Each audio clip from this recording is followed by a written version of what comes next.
everyone, welcome to It's Crochet O'Clock. My name is Stephanie and today we are going to be working on part 2 of the YaYas Hugs Crochet Along. This week's video is going to be very short and you're about to learn why.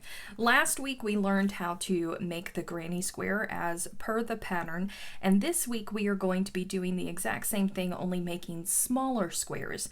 So there's really no reason for me to show you how to make a granny square because I did last week. I'm going to put all of that information in the description box below. You'll also find in the description box below a link to the written pattern if you would like to follow along with the written pattern, and a link to the It's Crochet O'Clock Facebook group if you would like to join and share your progress photos with everybody else that is working on the crochet along. This week we're going to be making the squares. As I said, you're going to be making 3 different types of squares. They're all the exact same pattern, but what makes them different is the color placement.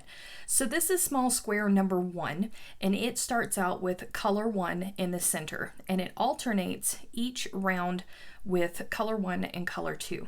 So these are only 4 rounds. They're very, very simple. You're going to make 8 of these small square ones, starting with color 1, then switching to color 2, then switching back to color 1, and then finally ending on color number 2.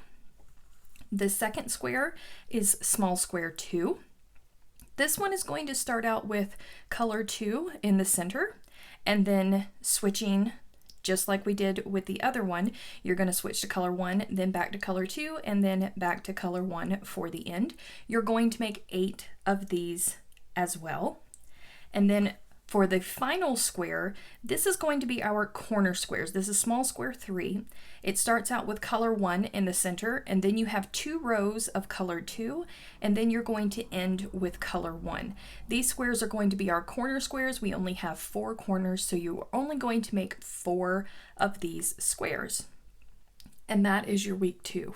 I know, it's super exciting, isn't it? But we have to do this to build up. Next week we are going to join.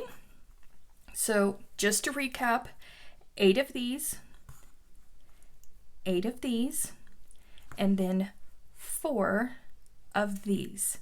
And then you are finished with week 2 and you are ready for week 3. Don't forget to hit the subscribe button. Make sure that you like, leave me a comment, join the Facebook group, all of that good stuff. And I will see you next week.